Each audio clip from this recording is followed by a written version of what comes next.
10 de marzo 2022. Hace un par de días ha sido mi cumpleaños y lo estoy pasando en aislamiento, cursando esta gripe que llaman COVID. He aprovechado para contactar al profesor Jean-Pierre Unguer.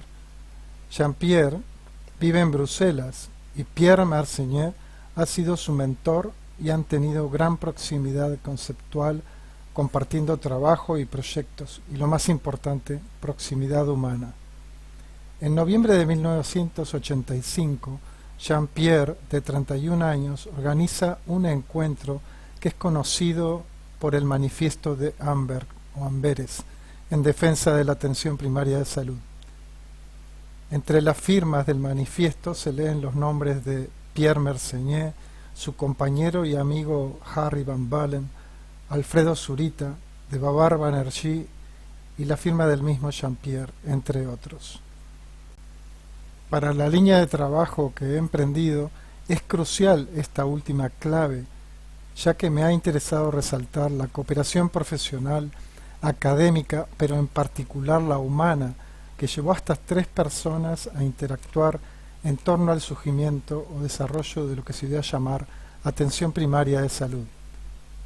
Esta charla con Jean-Pierre resultó muy esclarecedora en ese sentido, reafirmando con su testimonio mis ideas previas. Como el mundo parece ancho, pero es pequeño, al final de la conversación aparece Fernando Bertolotto. Él y Jean-Pierre han cooperado y se tienen estima. Agradezco al profesor Unguer por su tiempo y disposición, a don Alfredo Zurita por despertar esta búsqueda y a Marc Jamul que ha desencadenado el contacto con Jean-Pierre. En este video titulado Interviews with the Professors Harry Van Balen and Pierre Marseignet, que ha sido realizado por el Instituto de Medicina Tropical de Amberes, en el que Marseignet fue un destacado profesor, él mismo, Pierre, menciona a Banerjee.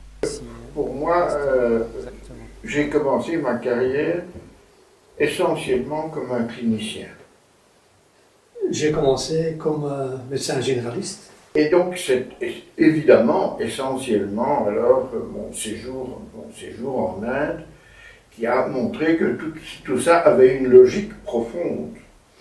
Et donc là, la chose qui pour moi reste la chose essentielle, c'est l'étude de Banerjee. Banerjee a démontré par une étude systématique que ça n'avait pas de sens de dépister des malades avec des moyens très coûteux, etc., alors que les malades venaient se présenter pour être soignés et qui n'étaient pas diagnostiqués. Donc cette fameuse étude, qui pour moi est le point de départ structuré de toute réflexion.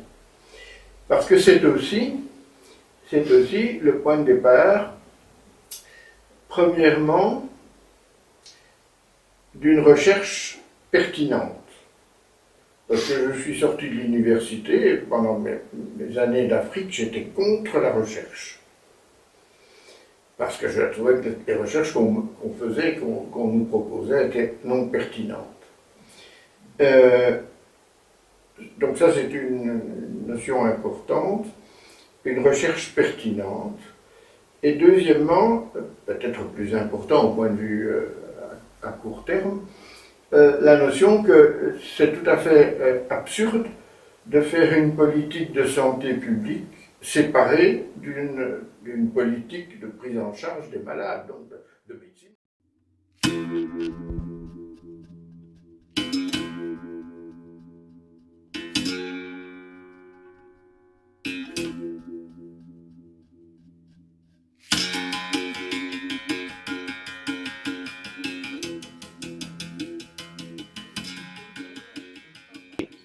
Bueno, buen día y muchas gracias, Jean-Pierre, por tu tiempo. Y bueno, comenzamos con esta que pretendemos sea una charla cordial sobre estos aspectos. Sí, bueno, mira, me preguntaba sobre mi recorrido. Quisiera tal vez resumir un poco, más que mi formación inicial y académica, cuál fue un poco el recorrido intelectual. De acuerdo. como médico estudié 4 o 5 veces en la universidad, ganando dinero entre 2 estudios para reinvertirlo en estudios, y hice eso para estudiar salud pública, después de medicina, salud pública, medicina tropical, estadística, epidemiología, hice un PhD en algún momento y bueno, pero a nivel, digamos, intelectual, lo que pasó fue lo siguiente. En el 80 me voy como asistente de Mersonnier en Kasongo, un proyecto que para mí me abrió los ojos. Era posible de dar una atención de salud de tipo que ahora se llama biopsicosocial y entonces holística, y hacer eso con un presupuesto en la época esta de menos de $1 por año por habitante. Wow. ¿Y eso qué año fue, Jean-Pierre? Kasongo fue en el 80-81, en el oriente del Congo. Uh-huh. Entonces Zaire. Ok.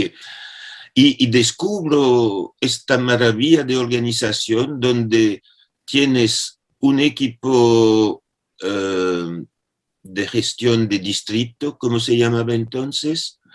Un distrito era un hospital de referencia con una red de 16 centros de salud para una población de 180.000 personas y un territorio grande como la mitad de Bélgica. Wow. Y en los centros de salud no había médicos, sino enfermeros que corresponden un poco a lo que llaman también en África del Este ¿cómo se llama? Oficiales clínicos o algo así. Uh-huh. Pero que es un poco una categoría entre enfermero y médico, si quieres. Claro. Uh-huh. Bueno, y hacían los dos salud pública y medicina clínica. Y era interesante de observar que los programas de salud pública no solo no debilitaban a la clínica, sino la fortalecía. Lo digo porque después la cooperación internacional en esos Global Health Initiatives destruyó a la clínica en los servicios públicos de África. La gente ha perdido acceso a la atención de salud por la culpa de esos programas de los cuales te hablaré después. Después me voy en el 82, me voy a estudiar salud pública en Harvard, en Estados Unidos, en Boston. Y ahí descubro que hay un grupo de profesionales que trabajan financiados y asalariados de la Rockefeller Foundation, es decir, entonces el banco era, creo que Stanley Morgan se llamaba o algo así, no estoy seguro, pero era uno de los grandes bancos norteamericanos. Y los tipos quieren sustituir los programas de salud pública, la medicina clínica en el servicio público de los países en desarrollo, entonces África, Asia, Latinoamérica.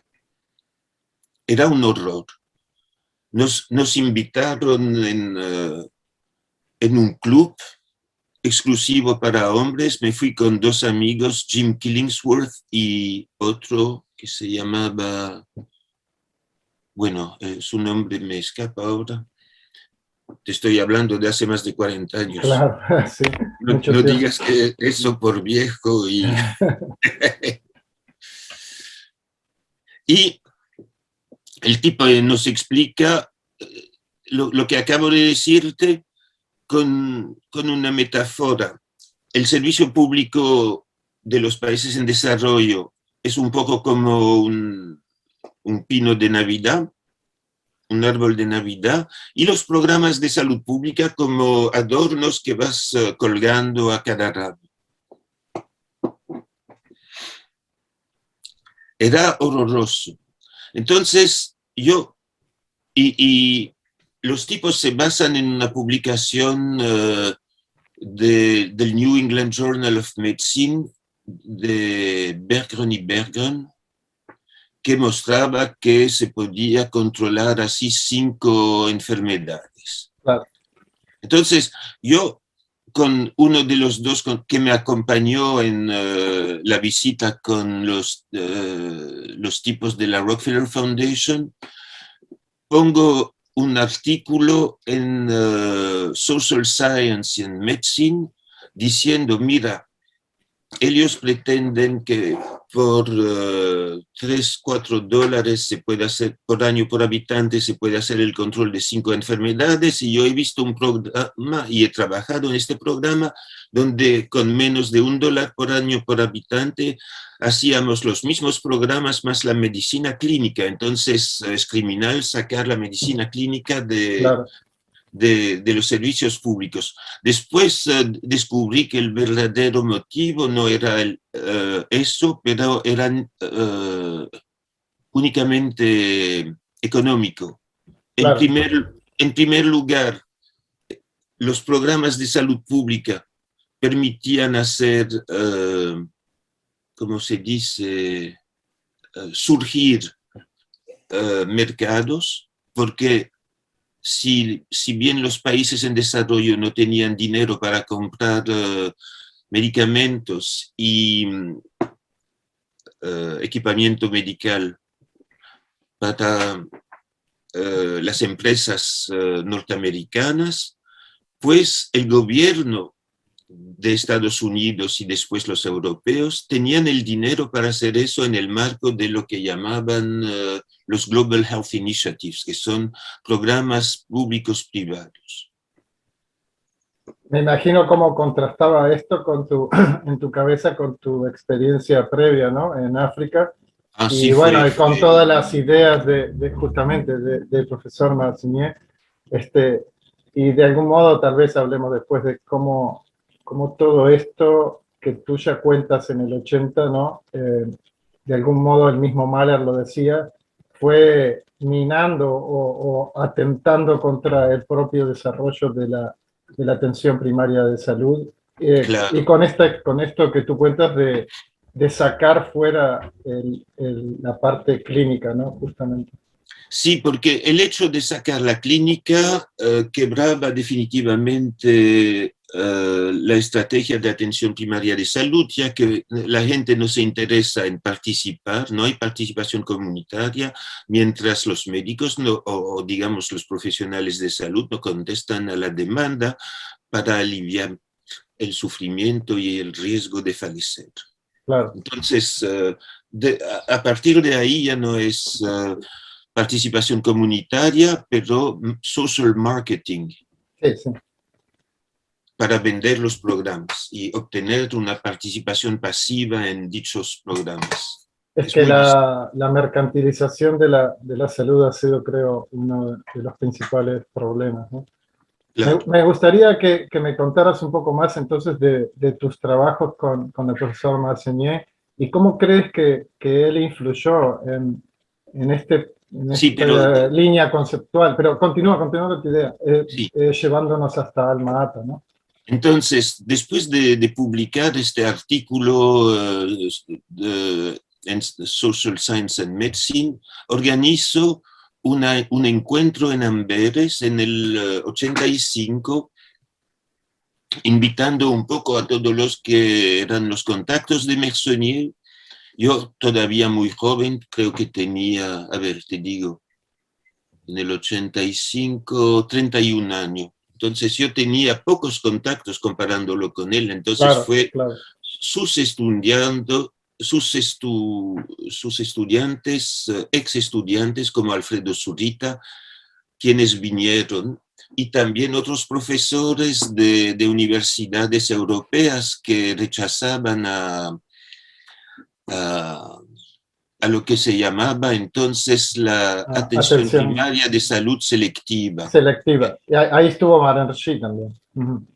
¿Quién? Banerjee, de Babar Sí, no, Banerjee. Banerjee, no me acuerdo si vino o no vino. Él está dentro de los firmantes, sí, en Amberes. Ah, entonces vino, sí. Ujú. Pero para mí eran, todos tenían como 20, 30 años más que yo. Yo era Claro. el pequeño en eso, aunque yo había tomado la iniciativa de agrupar la cosa.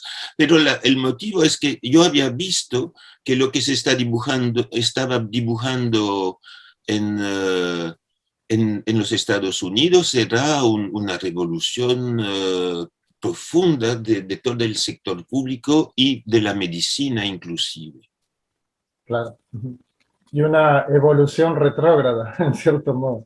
Sí, fue un poco en los años 80 justamente, hubo en los años 50, si quieres, hubo esta verticalización de los programas de salud pública. Después viene Alma-Ata, y te daré explicaciones sobre cómo yo veo que vino Alma-Ata a partir de Mahler, Banerjee y Mersonnier.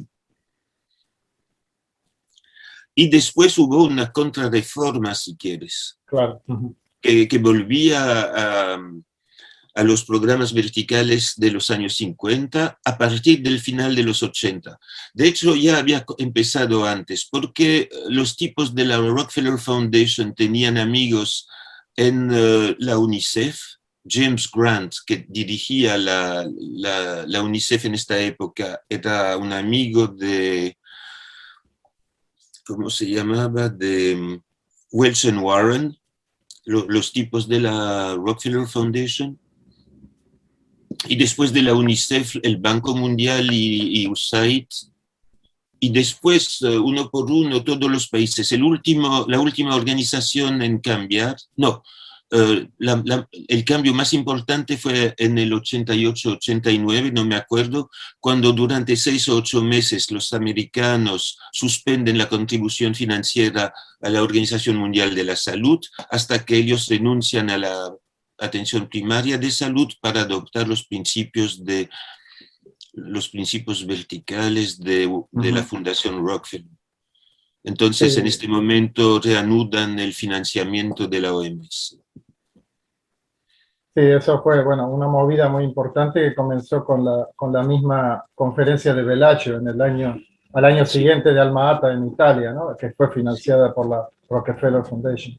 así es.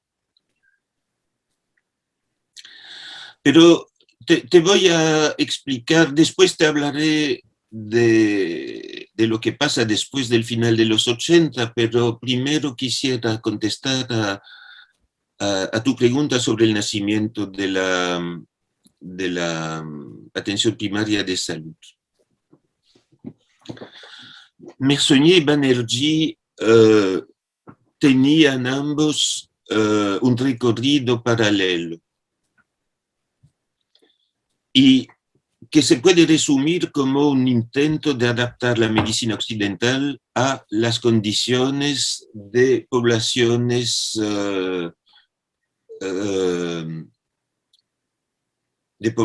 casi en situación precapitalista. El capitalismo no había llegado todavía ni en las áreas tribales de la Himalaya donde trabajaba Banerjee, ni tampoco en Congo y Ruanda donde Mersonnier había trabajado, principalmente en Congo. Y Van Baalen, el amigo de Mersonnier, Mersonnier era francófono, Van Baalen flamenco. Era flamenco. Ajá. Y él había trabajado también en Congo, pero más en Ruanda. Y los tres tenían este afán de adaptar la medicina occidental a las condiciones culturales, económicas y todo de las regiones, de las colonias para los belgas y de la India profunda para Banerjee. Y en el... no te puedo dar exactamente los años, pero trabajaron durante 2-3 años, creo, en el Instituto de Bangalore, que era el Instituto Nacional de Tuberculosis, Mersonnier y Banerjee, perdón, para el diseño del Programa Nacional de Tuberculosis. Y entonces la experiencia de ambos fue útil para concebir un programa integrado de control de tuberculosis, y para ambos era de suma importancia evitar que este programa dañe al carácter holístico de la atención de salud, la atención clínica en los servicios en los cuales se integraba el programa.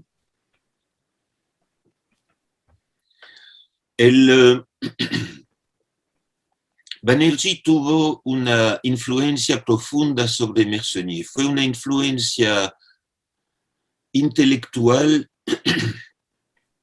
que venía de la cosmogonía de la India, si quieres, que ven la medicina holística como la extensión natural. De su concepto filosófico holístico. Si tenía que hacer un paralelo con la filosofía occidental, te diría Spinoza. ¿Tú ves el concepto que Spinoza tenía de Dios? Dios no es un ser flotando en el éter. Dios es como un concepto que se prolonga en todo lo que exista, los seres vivos, ¿sí?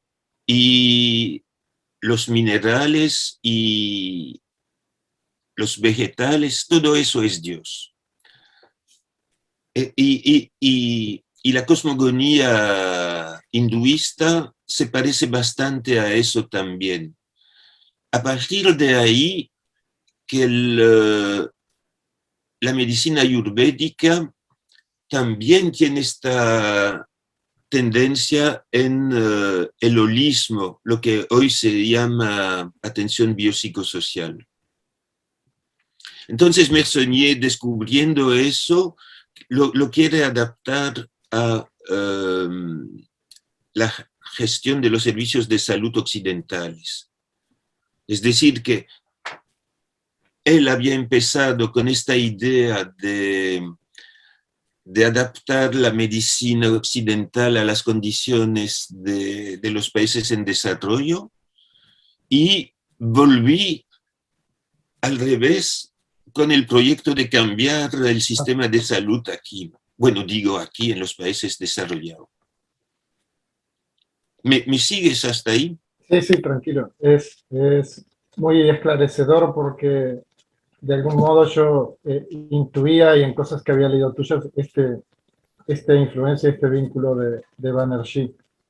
Y creo que ese momento que trabajaron juntos debe haber sido coincidente con el momento en que Mahler estaba en la OMS y fue enviado a India, y va ahí con su maletín y sus ideas, y se da cuenta que lo que está haciendo Banerjee es superior, porque incluye a la comunidad como para poder mantener su propia salud, y con pocos medicamentos y poca tecnología estaba teniendo unos resultados. El estudio de Madras, y lo hecho anteriormente incluso al Instituto de Bangalore de tuberculosis. De Banerjee ahí no te puedo contestar. Yo no sé. no sé hasta dónde iban los conceptos de Banerjee, pero te puedo decir, por haber conocido Mersonnier en esta época, sí, tengo que decirte que mi relación con Mersonnier no fue solo de una relación profesional, fue una relación de amistad que tardó hasta que fallezca 10 años atrás. Ujú. Yo me iba a menudo en Italia, donde se había jubilado, me hospedaba y teníamos una amistad muy cercana. Cada vez que tenía problemas en Amberes lo llamaba y fue mi mentor hasta el final. Ujú. Él era bastante cálido, ¿no? Humanamente también. Bueno, depende con quién. Ujú, Podía claro, ser muy tajante también. claro. Conmigo fue una relación así muy cercana. Y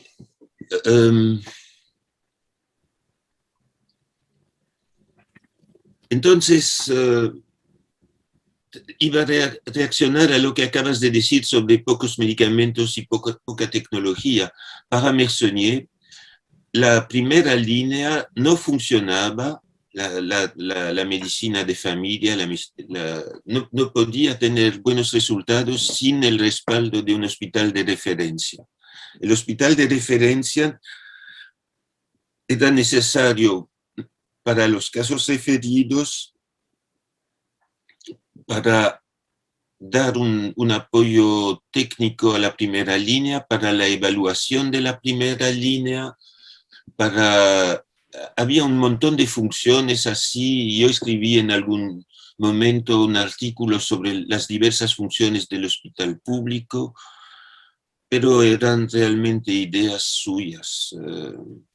Pero publiqué el papel cuando ya él había fallecido, creo. Sí. ¿Dónde estaba yo? Sí, en el hecho que entonces sí hay necesidad de tecnología también. Claro que se puede Claro. utilizar medicamentos genéricos, pero había un mínimo de 50, 60 medicamentos en primera línea en Kasongo, y igual para el hospital. Entonces en el hospital había los medicamentos de primera línea más los específicos del hospital. Total llegábamos a unos 150, por decir. Y en esta época, había una scopía, no sé si sabes lo que es. ¿No? ¿Sabes? Es como una radiografía, pero cuando te mueves, tú ves el Sí, sí, sí, tipo sí. que Radioscopía, sí. radioscopía. Y era bárbaro porque absorbábamos muchos rayos, la protección era nula. Claro, sí, sí. Y también teníamos radiografía y cosas así. En algún momento yo me quedé solo con un amigo de Congo, hoy fallecido, Tony Musinde, y el proyecto Kasongo para sus 180.000 funcionó durante 6 meses, solo con 2 médicos, imagínate, era Ujú. brutal. Trabajábamos como locos y cuando venía el fin de semana, la fiesta. No sé dónde encontrábamos esta energía, pero fue lindo. Aprendí Claro. mi trabajo allí.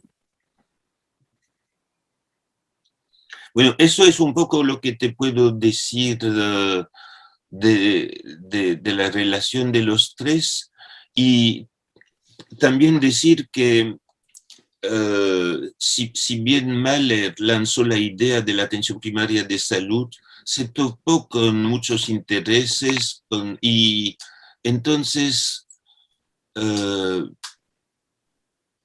lo que salió de Alma-Ata fue una definición bastante alejada de lo que Mersonnier y Banerjee tenían a la mente.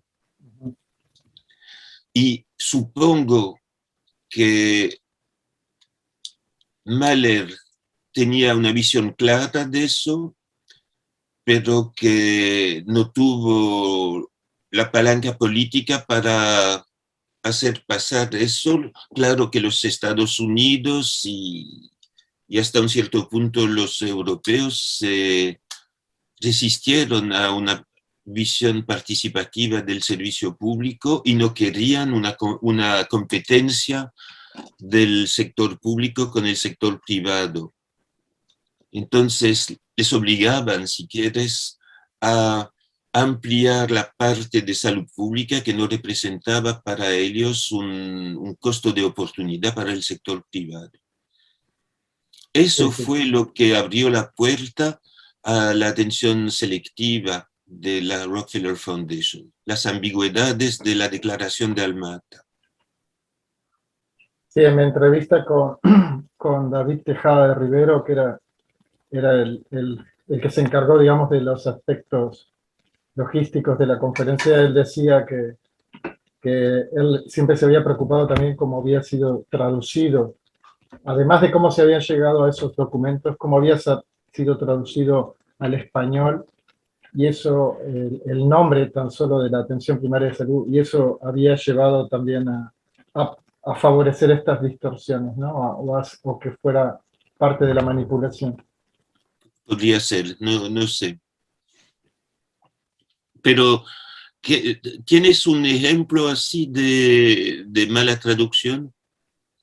Él decía, por ejemplo, que que la atención primaria podía ser entendida como atención primitiva o pequeña, ¿no? Sí, disminuida, eso sí. y no atención, que no era atención, que en realidad eran cuidados, ¿no? De salud, holísticos, como dices tú, y no una atención primaria reducida, ¿no? El término primario en castellano puede ser interpretado de diversas maneras, como básico. Para los primarios. Claro, exacto. Y sí, aquí también hubo eso. Él decía, para la atención primaria selectiva, por ejemplo, fue como un argumento. Bueno, esto que dices tú, es muy ambigua esta definición, decían los que promovían la atención primaria selectiva, vayamos a algo bien concreto, nosotros le ofrecemos resultados, como decías tú, en evitar 4 o 5 enfermedades y hacemos esto, ¿no? Te puedo preguntar otra cosa también de tus intercambios con Banerjee. ¿Hasta qué punto cuaja con lo que acabo de decir? Sí, coincide muy bien. O sea, hicimos intercambios sobre todo por correo, bastante intensos durante un tiempo, y él tiene, por ejemplo, él tiene una carta que escribe a Mahler en el último tiempo, muy, muy bonita, que habla de su vínculo, su relación, todo lo que le estimaba. Él me comentó digamos, de todo este trabajo previo con Mahler y cómo él fueron descubriendo juntos la importancia de la participación de la comunidad. Él menciona de alguna manera su vínculo con Mersenier y este intercambio intelectual y académico y personal entre los dos, brevemente, pero bueno, ahí fue que a mí me surgió la idea de que ahí había por lo menos estas 3 personas, y me pregunto seguramente que hay muchas más, y hay mujeres, como en algún momento intercambiamos también en algún correo, que por la época o lo cultural estaban menos evidentes, digamos, en los papers, en las publicaciones, pero todo eso hace referencia, sí, muy, muy interesante. Sí. Oye, ¿te puedo pedir 2 minutos porque necesito agua para mi mate? Estoy sí, tranquilo, agua paramos la grabación y continuamos cuando tú quieras.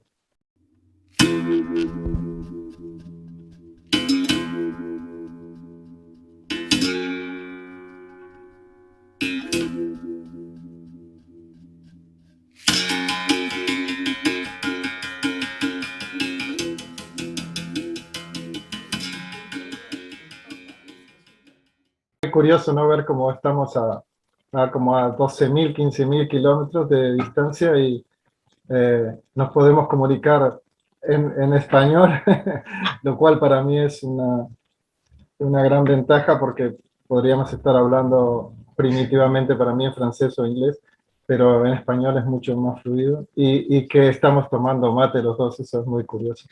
No, te quería decir que mucho de estas sospechas y ideas de abordar este asunto comenzaron con nuestra conversación con Zurita, ¿no? Zurita realmente fue el que comenzó a hacer surgir estos nombres y a partir de algunos intercambios en correo con Alfredo y, y esta vez que tuvimos el encuentro con él, fue que comencé a escribir con Banerjee. Bueno, intenté escribir a Mahler en el último tiempo, fue cuando él ya estaba cerca de fallecer, ya estaba enfermo, pero bueno, y no, nunca pude tener un contacto personal con el profesor Marcinier, pues ya estaba retirado en el momento que yo comencé todo esto. Pero la idea surgió de la cabeza de Zurita que nos alertó que existía este vínculo humano entre los tres, ¿no? Sí, te iba a decir de relaciones y de mujeres, que mi mujer es médica, boliviana de Ujú. nacimiento, y ella es un poco como la directora de medicina preventiva en Bélgica francófona. Ajá. Sí. Entonces todo lo que es protección de la mujer embarazada, de los nuevos nacidos, de la Ujú. niñez, de la adolescencia, de las vacunaciones, de la detección de las enfermedades metabólicas y otras, todo eso. Y también te iba a decir a propósito de Alfredo, que él y después yo fuimos como tutor de la maestría en salud pública en Amberes. En esta época, no fue 10 años después, hemos armado en Corrientes una maestría de salud pública Ujú. internacional.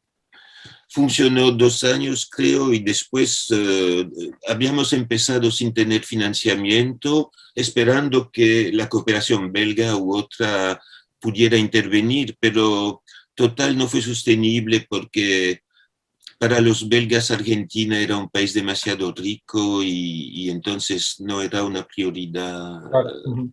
en el sector cooperación. Pero eso para decir que he trabajado con él y durante mucho tiempo hicimos la ida y vuelta entre Bruselas y Amberes y bueno, entonces tengo una relación estrecha con él. Sí, ha Aunque los... sido muy activo, Alfredo.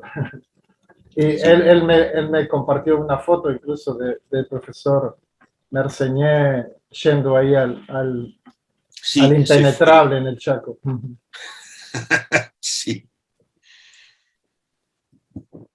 Bueno, tal vez si quieres, Jean-Pierre, alguna cosa más, o si me gustaría que también, porque me dijiste en algún momento hablar, bueno, después de los 80, ¿qué ha pasado? ¿Qué piensas tú Sí, que ha pasado con la atención primaria como estrategia y todo esto, como su evolución, ¿no? sí.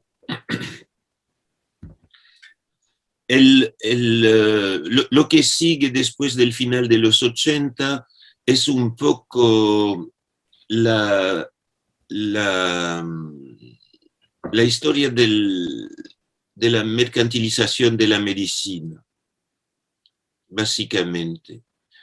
Se fue a través de cambios estructurales en los servicios públicos de los países de bajo recurso, de recurso intermedio, y ahora estamos en el proceso empieza aquí en Europa también. Y el proceso no fue exactamente lo mismo, aunque el objetivo para los bancos y los países occidentales era igual. En los países de renta baja, África, los países andinos, países de América Central y menos Costa Rica y Cuba, claro, y en Asia igual. era un poco el proyecto de la Rockefeller Foundation. Entonces resultó en la burocracia más grande del mundo, con 120 iniciativas.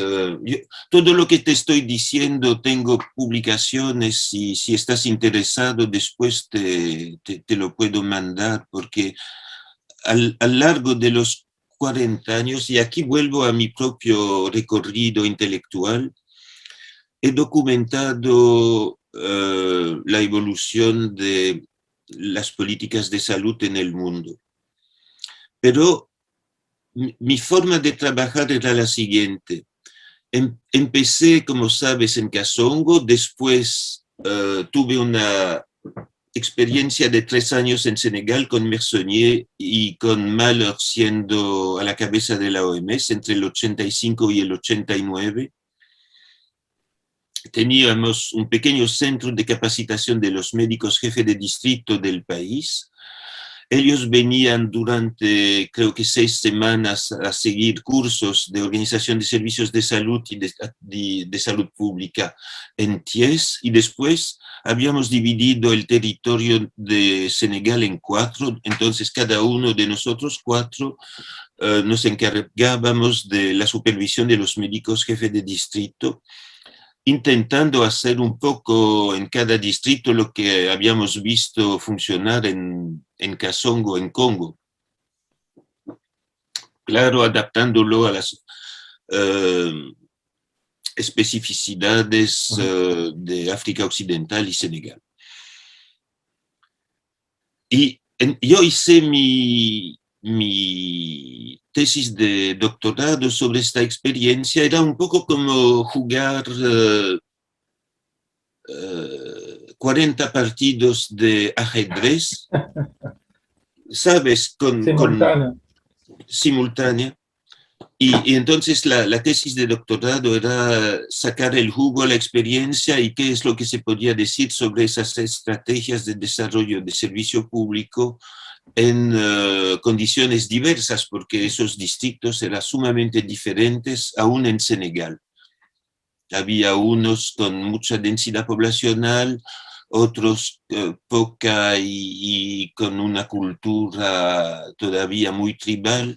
Había había un montón de diferencias. Y también la motivación de los médicos y la disponibilidad de los recursos, en fin.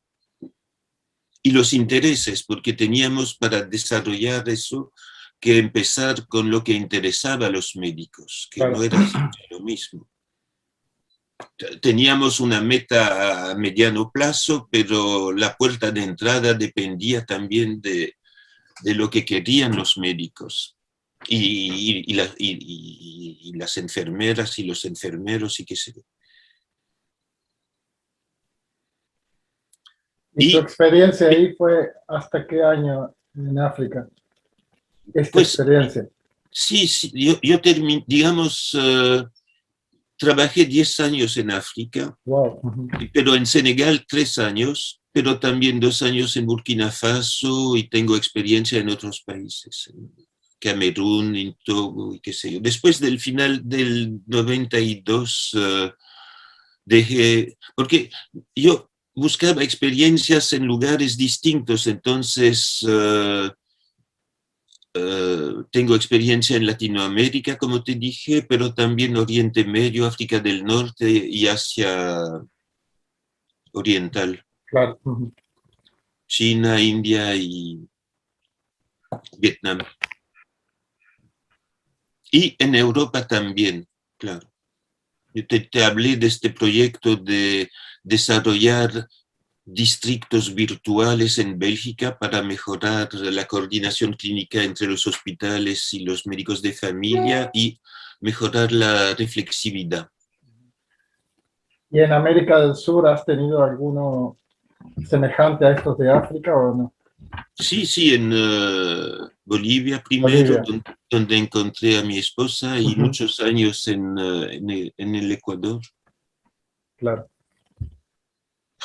Si tengo el total de la estadía, no es difícil decir porque había mucho más va y vienes. Claro.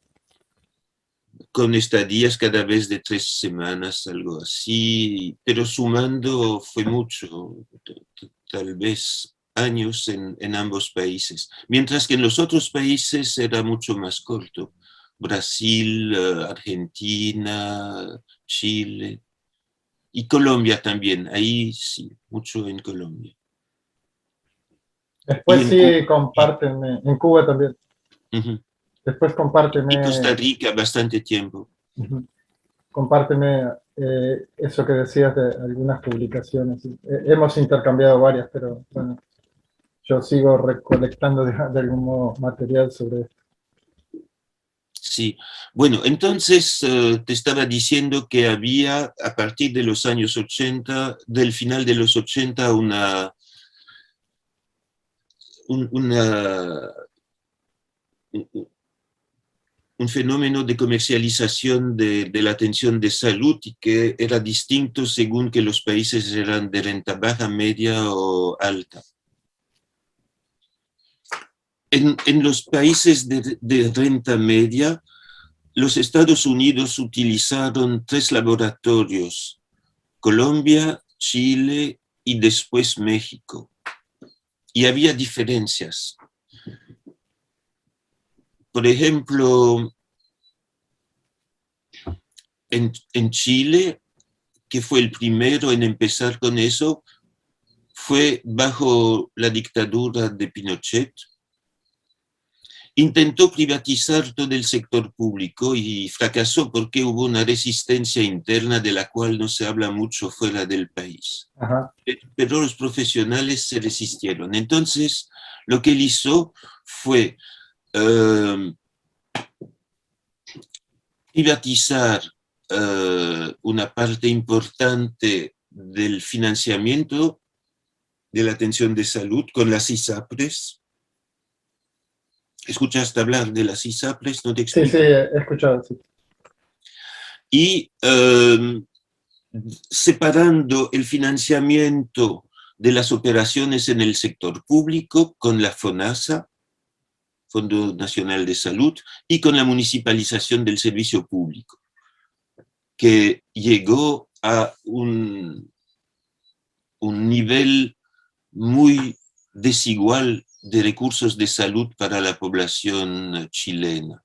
Y a pesar de eso, los chilenos con el sector público subfinanciado y todo, con menos del 50% del financiamiento, lograban dar una atención de salud decente. Entonces, sí, y en todos esos países publiqué evaluaciones de la política nacional de salud utilizando mi experiencia de terreno como médico de cabecera en Bélgica y en África para evaluar el manejo de los servicios de salud y utilizar los resultados operativos y la crítica del manejo para hacer la crítica de la política nacional de salud. Entonces era un poco como un mecanismo inductivo, si quieres, que yo utilizaba para hacer la crítica nacional de la política nacional de salud. Eso lo hice en varios países y si tú ves, después te explico, lo hice para Chile, Costa Rica, Colombia, Brasil, Ecuador y otros países. Y básicamente lo que yo decía era, si Costa Rica, por ejemplo, logra ser igual que los Estados Unidos en términos de mortalidad, infantil, de mortalidad materna y de esperanza de vida,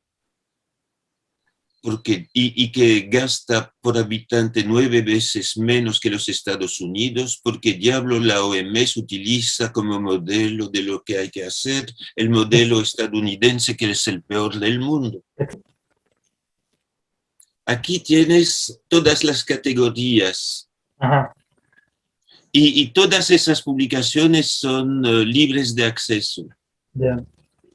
Ok, entonces, aquí son los estándares de salud pública, porque para hacer evaluaciones tenía que hacer explícito cuáles son los estándares que utilizo, tanto para evaluar un distrito o un hospital como una política nacional. Ética médica, sobre práctica de la medicina. Por ejemplo, aquí lo que te puede interesar son, a ver, lo abro. Hay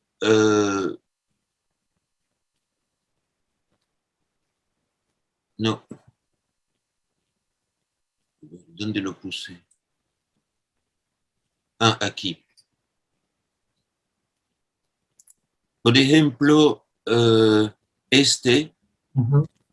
que es un artículo sobre el uso de análisis sistémica y no sé si conoces terapia sistémica, terapia familiar, que utilizan los psiquiatras y psicólogos, lo apliqué a la medicina general. ¿Ves? Entonces, lo que puedes hacer es abrirlo simplemente y vas a ver el artículo este. Todos son libre de acceso. Bien. Entonces, volviendo a los temas aquí, vas a ver que hay sobre ética, práctica médica, conocimiento médico, educación médica, control de enfermedad, gestión de salud, evaluación de políticas nacionales, cooperación al desarrollo, políticas alternativas. Acabo de invitar a Fernando para que te saludara. Seguimos. A ver, y contesta Fernando. Ahí está Fernando, mira. Luis Jean-Pierre. ¿Qué tal? Contento de verte, viejo. Pero también yo, ¿cómo estás? Tanto tiempo. Bien, bien. Sí, mira. A los años. Mira qué encuentro, claro. Fernando, mira qué encuentro. ¿Qué tal, Miguel? ¿Cómo estás? ¿Cómo estás? Bien. Aquí. Mirá, espero que este año pueda venir. Así que si voy a Francia, tengo que ir a Francia, te iré a visitar. Sabes que tienes un techo aquí, hermano. Sí, lo sé. Muy bien. Qué bueno verte, Jean-Pierre. Qué bien. Qué alegría me da. Sí, también. Es que aquí no hemos podido viajar mucho desde el inicio de la crisis del COVID, pues se trancó todo. Sí. Al que no he visto hace tiempo es a Pierre. ¿Tú has tenido noticias de Pierre? Sí, estoy en contacto con él, pero no nos hemos visto. Había dicho que venía en abril y lo hospedaba en casa, pero después tuvo que anular todo y estoy a la espera que venga, no sé. Así que por el momento más bien intercambios epistolares. Epistolares, muy bien. ¿Tú te jubilaste ya, Jean-Pierre? Sí, hace 2 años. Hace 2 años, ¿no? Sí, sabía que había salido del instituto, pero no tenía confirmación. Es que ahora estoy visiting professor de la Universidad de Newcastle. Ah, qué bien. Bueno, sí. Para ocuparte no te faltan posibilidades en el mundo, creo yo. No. Estoy escribiendo mis memorias profesionales. Bueno, sí, pero hacer libro paralelo también, las no profesionales, que me parece que son buenas también. Sí, pero escucha, voy a hacer mucha gente infeliz si tengo que hacer eso.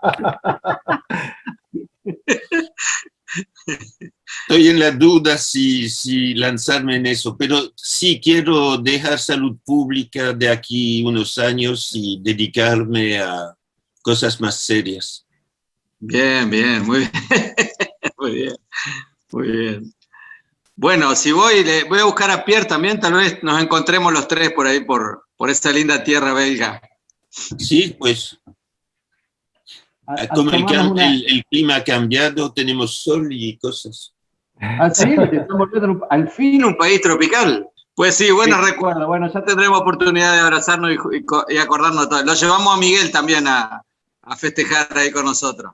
Está Sí, bien, cómo no. te mostraré el Cartagena, es un boliche colombiano aquí donde hay como bailar la salsa. Bien, Muy bien. ya estamos bastante más de una hora. No quería ocuparte más tiempo. Me encantó la conversación. Vamos 1 hora y 10 minutos. Y bueno, después yo voy a editar esta conversación y la voy a intentar publicar para que formar ahí, en realidad, lo único que me ha faltado sería poder conversar con profesor Banerjee, que sé que todavía está vivo, pero es muy viejito, ¿no? Tiene cerca de 100 años. Y me hubiese encantado conversar con Mahler, pero Pero bueno, mira, si de repente, un poco como yo fue un heredero de Mersonnier, él ujú, tiene su heredera que también está viva, pero también jubilada ajá.